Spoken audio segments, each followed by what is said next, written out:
I have some non-boxing thoughts. Uh-oh. Do you want to hear them? I have this week's non-boxing observations. All right. So I'll start off with this: social media, right? Social media has made us antisocial. Think about that. No one talks to anyone anymore. More. They text, right? It's easier to text. Like they don't even call on the phone. They text, right? Because it's I don't know why. I mean, maybe it's less confrontational. You can't really yell and scream via a text. I mean, you could caps and do all of It's that. quick. Yeah. I mean, I've seen people, my own, I'm not even going to mention, but my own family members sitting on my couch next to each other texting. Okay. like you can't freaking talk to each other. I mean, you're texting, you're sitting right next to each other. I know, okay. If you want to text somebody and you're upstairs and they're downstairs, okay, I'll give you that, right? But I mean, sitting next to each other, it's crazy. But it's done more than that, Alex. Our world has become a huge acronym. Think about that. Think about that. A huge. BRB. All right. Right. But it used to be like back in the day, basic acronyms, right? Like FYI. That was a good one, right? For your information. People use that. It was easy, right? Uh Sports, NFL, National Football League, baseball, Major League Baseball, right? MLB. Simple. But then things started to change. It started with LOL. Laugh out loud. That was the beginning. Then that grew to LMAO, laugh my ass off. Okay. Then we evolved to SMH, shake my head. And then the other version, of course, SMFH, shake my fucking head, right? This was all okay until I had one of my employees call me, right? And he calls me and he leaves me a voicemail. And the voicemail says, "Hey, Bill, INCIT," and hung up. I was like, "What the fuck is that? What do you mean incite?" Right? So I call him and I go, "What was that message about?" He goes, "What?" I go, "The message you said inside." He says, "Oh, that." And I said, "Yeah." He goes, "Well, it means I'm not coming in today." I said, "What?" He says, "INCIT. I'm not coming in today." I said, and you know what I said to him? AYFKM. And he goes, "What?" And I go, "Are you fucking kidding me?" I mean, come on, right? And then some of the other ones I've heard, TLTR. That's too long to read. That's an email. TLTR. What, did you get my email? Yeah, it was too long to read. Wow, that's obnoxious. Or how about the NTTR? The NTTR. I got no time to respond. No time to respond. Wow. Right? No time to respond. I like one. How about HA? How about HHAYD? How about that one? HHAYD. Hey, how you doing? Hey, you know what? The bottom line is you just turn everybody and go LMAA. It's like, what? Leave me alone, asshole. I mean, come on. But I got to tell you, this is God's honest truth. This is a true story. About 10 or 12 years ago, I was asked to bid an IT job. It was for a radio station in Albany, New York. All right. So I go in there, and they're paying me for this solution, right? Or I was bidding on it. And during the whole process, and this meeting and I was in a meeting, and there was 4 or 5 other people there. They kept referring to this as IBR this, IBR that, IBR this, and I'm sitting there, and finally I'm in this meeting, and I said, "Look, I know you guys are looking to me to quote this job for IBR." I said, "But I got to be honest with you. What the hell is an IBR?" Right? They all looked at each other and they said, "We don't know." So, I mean, And I swear to God, that's a true story. You know, and they were asking, somebody threw an acronym at them, IBR.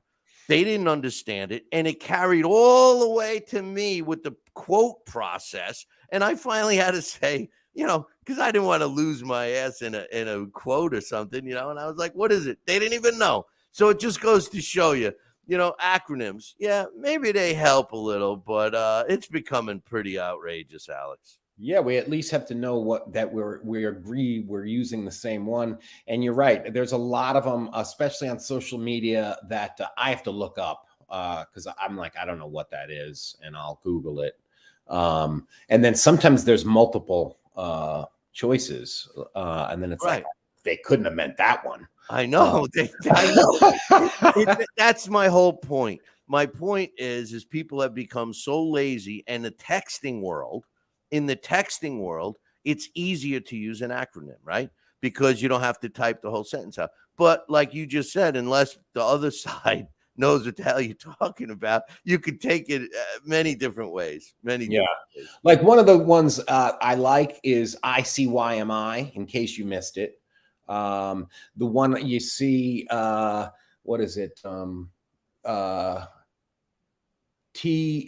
Thanks for the invite. TFTI. Thanks for the invite. So sometimes they're worth using, but yeah, they're all flippant and they can be obnoxious. Alex. But I got to say, Bill, I know somebody who uses the LOL a lot. Because you send me funny stuff. I mean, if you're genuinely LOLing, then I appreciate. Well, sometimes I'm LMAOing. Oh, okay. Oh, that's great. I'll from now on, I'll just give you the thumbs up. All right. Come on. Well, if it's a genuine LOL, yeah, it is a genuine LOL. Appreciate that. Okay. I mean, come on. I wouldn't lie to you. If it wasn't an honest LOL, I wouldn't say anything. Oh, right? Good. You're not. You don't use those haphazardly. No. Listen, if you can't have something nice to say about Floyd Mayweather, just don't say it. But hey, speaking of that, I got an email from my man Morgan, and the title of it was "Sore Loser," and he says, "Billy C, why didn't the Zone show Anthony Joshua taking the belts from Usyk and tossing him outside the ring? Then he tries to start a fight with Usyk. The boxing media is trying to sweep this under the rug. AJ has always represented himself with class. Now I'm wondering if it's all fake. He looked like an ass." And he says, on another note, could you tell me what's the difference between... All right, I'll get to that in a second. But, I didn't watch that because we did the post-fight show right away. So I didn't see it, but I did read about it, and he did apologize afterwards. But I think the problem with AJ in that fight was that he really legitimately tried to, improve his game and stuff, and this is where we have to give Usyk the credit of just countering it and keeping him at bay. But I also believe, Alex, that by one of the judges actually scoring the fight for Anthony Joshua might have made him think that he was robbed or he should have won or whatever, because I thought that score was out of whack, to be honest with you. Yeah, I think, and that's the thing about it, is that it does bring up a few things. See, I agree with you, or I'm in the same circumstance in that I didn't see it live. So I wasn't, because we did the show. So I came over here and can't remember if I turned the TV off or not, but I wasn't paying attention. And if they weren't showing it, then that's, that does add to it. I heard someone say that they interviewed Joshua first, which that also could have fueled his idea that, he might have been robbed, but I don't know if that's easy enough to check. I don't know if that was the case. I did see someone, and I'm sorry, I don't remember what their Twitter handle is. If you go to my Twitter feed, I retweeted it so you could see it there, but somebody did a really good breakdown of it from a camera that was outside of the ring that sort of tracked Joshua, and they did a voiceover with their sort of analysis of it. And I thought they were actually right on in the way they described what was going on in his head. To me, it was sort of interesting, Bill, because it almost was like he was channeling Mike Tyson, because he had that intensity. There was a moment where somebody was restraining him, like he was going to go after somebody. He should have did that during the fight. Yeah, and I think that it really, I'm glad that he apologized, because when I watched it, yes, it was distasteful. There is a great quote where he, all those crazy rants always end up having something, where in this world of social media, it's like, okay, that's going to be immortal now. And he says something, he drops an F-bomb talking about, oh yeah, you don't throw combinations like Rocky Ray Marciano. And he's like, well, that motherfucker was 14 stone. Yeah.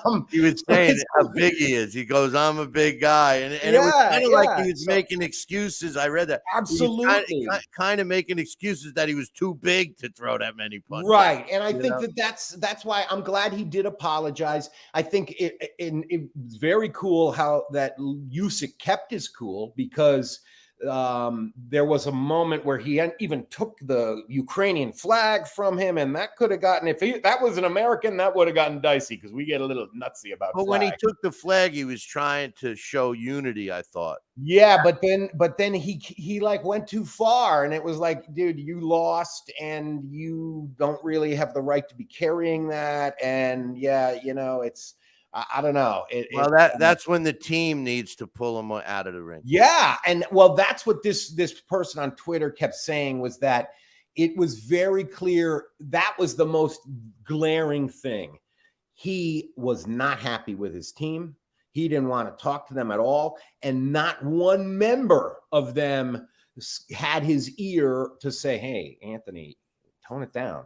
Yeah, and not only that, it's the fact that they gave him the mic, or they let him have the mic, and then nobody took it away.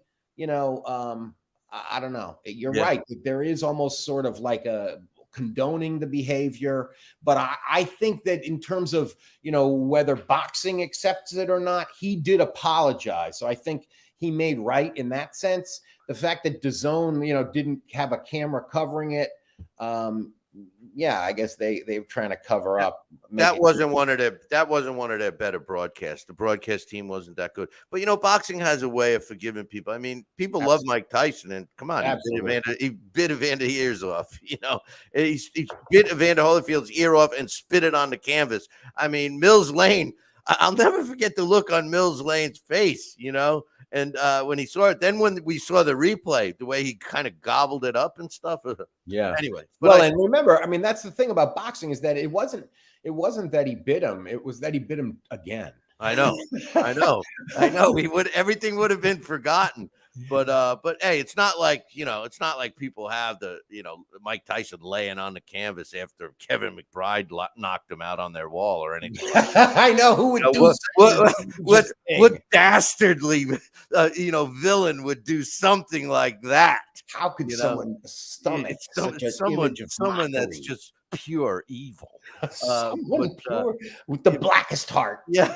But listen, Morgan had one other thing. He says, on another note, could you tell me what the difference between a technical draw and a no contest is? I've seen fights stop before 4 rounds and announced as a technical draw. Isn't this a no contest? Well, first of all, a fight, depending upon the commission, they become official after 4 rounds. So if a fight was stopped due to a cut, it would be considered a no decision, not a no contest, right? I mean, and a technical draw would be a fight that was stopped because of a cut, and it was even at the time of the stoppage. Right.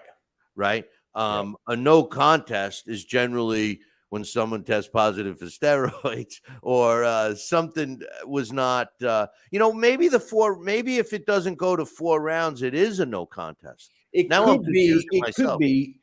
I think the only thing that I could think of that maybe if 4 rounds hadn't been complete, I think sometimes that's the way the wording is, because that means that you have to Well, because The I've fight's seen not that where official. The yeah, fight's not official, but if it's a 4-round fight, see, I could see where if he was watching a 4-round fight and in the second round they butt heads, the head in an unintentional headbutt made so a fighter couldn't continue. I could see that being a technical draw or a technical decision if one guy won it. If it was a scheduled 4-round fight, but if it right, was a fight that was 8, 10, 12 rounds, and the rule is it's not official until 4 rounds are completed, right. then I believe it is considered a no contest.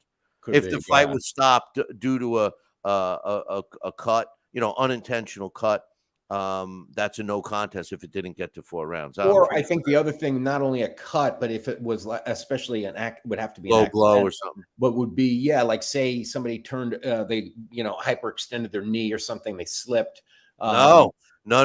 That would be a no That contest. that is a knockout because Usheen Fagan, I'll never forget it. He was on the show a bunch of times.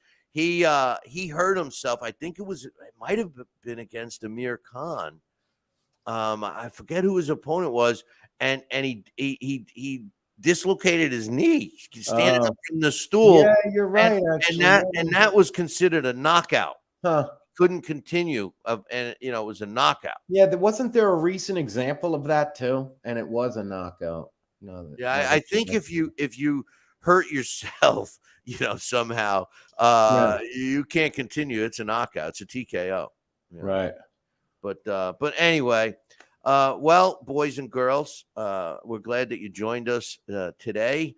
As you could tell, we will not be doing a post Ruiz Ortiz fight, but we will give you our post fight thoughts next week, next Wednesday. So glad you could join And us. we can do is next weekend Canelo, or do we have 2 weekends in a I row? think it's 2 Because weeks. Isn't it 2 the weeks. 17th? 17th. Okay, Yeah. yeah. So yeah, we will definitely be doing Preview. a preview of Canelo Triple G, and then of course a live post fight show after that one. But first things first, you got Luis Ortiz battling Andy Ruiz Jr.